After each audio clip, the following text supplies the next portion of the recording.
একটা বস্তু গতিশীল আছে, কিন্তু গতিশীল কোথায় আছে না একটা দ্বিমাত্রিক স্থানে আছে।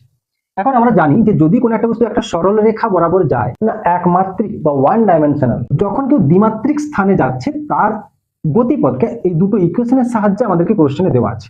তাহলে ওই যে বস্তুটা যাচ্ছে তার গতিপথ কেমন, তো এখান থেকে আমি বলতে পারি যে 5t স্কয়ার বা T square equals to X minus 2/5। Second যে ইকুয়েশনটা আছে সেখানে দেখতে পাচ্ছি y সমান 2t স্কয়ার প্লাস 5, তাহলে 2 ইন্টু যদি ভ্যালু বসাই এক্স মাইনাস 2/5 প্লাস হচ্ছে কি 5, y equals to 2/5 into x 4/5 plus 5, y equals to 2/5 21/5। সরল রেখার একটা ইকুয়েশন আছে যে y equals to mx plus c, তাহলে দেখতে পাচ্ছি y equals to m for 2/5, তাহলে mx প্লাস c ফর 21/5 তার যে গতিপথ তাহলে সরল রৈখিক।